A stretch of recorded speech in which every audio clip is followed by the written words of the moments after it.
নমস্কার বন্ধুরা, আমি মানস বিশ্বাস, দ্য বং ইন্সপিরেশন ইউটিউব চ্যানেলে তোমাদের সবাইকে স্বাগত জানাই। আশা করি তোমরা সবাই সুস্থ আছো এবং ভালো আছো। তা ভিডিওর টাইটেল এবং থাম্বনেল থেকে তোমরা বুঝতে পেরেছো আমি কোন বিষয়ে কথা বলবো। আজকে 22শে আগস্ট কারা কারা আজকে টাকা পেলো সেটা নিয়ে একটু তোমাদের সাথে আমি কথা বলবো। এবং ফার্দার ভেরিফিকেশন যাদের দেখাচ্ছিল তাদের অনেকেই কিন্তু আজকে টাকা পেয়েছে। তোমরা বলতে পারো দাদা এর প্রমাণ কোথায়? এর প্রমাণ আমার আগের ভিডিওর কমেন্ট বক্সে তোমরা যাও, অনেকে কিন্তু তারা বলেছে তারা টাকা পেয়েছে এবং স্ক্রিনশটও দেখিয়েছে। তা দেখো, তোমাদের যাদের আন্ডার প্রসেস দেখাচ্ছে তাদের অনেকেরও কিন্তু আবার অ্যাপ্রুভ এখন দেখাচ্ছে। তা বিষয়টা এরকম কেন হচ্ছে? আজকে অনেকে টাকা পেয়েছে, তার মেন কারণ ডিবিটির অনেকের সমস্যা ছিল, আধার কার্ডের অনেকের সমস্যা ছিল।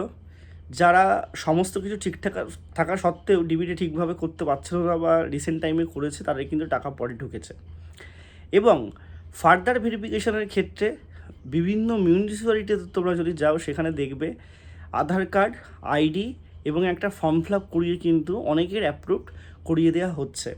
তোমরা যারা জানো না, আমি তোমাদেরকে বলি, কৃষ্ণনগর পৌরসভায় কিন্তু এই জিনিসটা হচ্ছে, বারাসাতের দিকে কিন্তু এই জিনিসটা হয়েছে। বারাসাতে কিন্তু অনেকে, তোমরা ইতিমধ্যেই জানো যে 19 তারিখে কিন্তু তোমার এই অনলাইন পোর্টালে দেখানো শুরু করে যে তোমার স্ট্যাটাসটা কী। তা 19 তারিখেই কিন্তু অনেকে বিভিন্ন পৌরসভায় গিয়ে বা বিভিন্ন জায়গায় গিয়ে তোমাদের ফর্মটা ফিল আপ করেছে, তোমাদের নতুন ডকুমেন্ট আবার জমা দিয়েছে স্থানীয় বিধায়কদের কাছে বা কোথাও হচ্ছে ব্লকে বা কোথাও মিউনিসিপ্যালিটিতে। তাদের কিন্তু আজকে অ্যাপ্রুভ দেখাচ্ছে, কেউ কেউ টাকাও কিন্তু পেয়েছে। এটা কিন্তু সত্যি করে টাকা পেয়েছে, তোমরা বিশ্বাস করতে পারছো না। আর এটাও কিন্তু সত্যি কথা, যারা আবেদন করেছিল, ঠিক আছে, তোমরা যদি একটু ভালো করে সূক্ষ্মভাবে দেখো, তোমরা অনেকে অনেক রকম ভাবতে পারো, কিন্তু সব কিছু অল ওভার বিচার করলে তোমাদের কিন্তু 80% মানুষ সত্যি টাকা পেয়েছে, 20% মানুষ হয়তো টাকা পায়নি।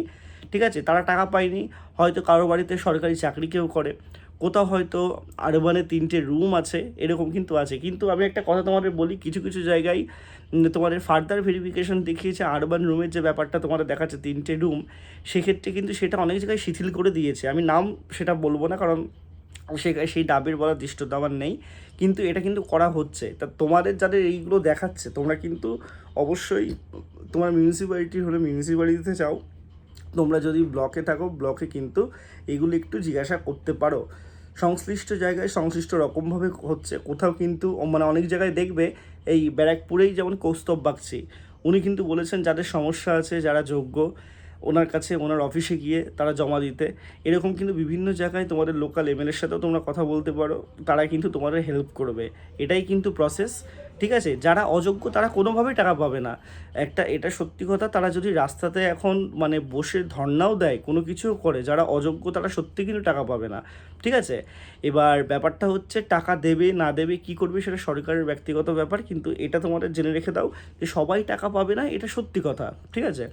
আর আরেকটা কথা, যে তোমাদের যাদের আন্ডার প্রসেস ছিল, আমি তোমাদের বলেছিলাম কিছুই করার তোমাদের দরকার নেই, কারণ আন্ডার প্রসেস যাদের আছে অটোমেটিক অ্যাপ্রুভ হবে। তাই অটোমেটিক কিন্তু অ্যাপ্রুভ হচ্ছে, আস্তে আস্তে কিন্তু অ্যাপ্রুভ হচ্ছে, একটু ভালো করে তোমরা দেখবে অ্যাপ্রুভ হচ্ছে, ঠিক আছে। আর তোমরাও টাকাটা খুব তাড়াতাড়ি পাবে, এইটুকুই তোমাদেরকে বলার।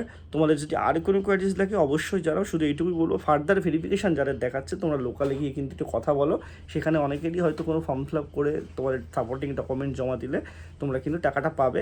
সেক্ষেত্রে হয়তো অনলাইনে তোমাদের যে ক্লেমের জায়গা সেই ক্লেমটা তোমাদের করতে হবে, অনেকে কিন্তু ক্লেম করেও অ্যাপ্রুভ করিয়েছে, এরকম দৃষ্টান্তও কিন্তু এখন আছে। তা তোমাদের কোনো সমস্যা লোকাল যারা কোঅর্ডিনেটর থাকবে তাদের সাথে যোগাযোগ করে সেটা মিটিয়ে ফেলার চেষ্টা করো। সবাই সুস্থ থেকো, ভালো থেকো, ধন্যবাদ।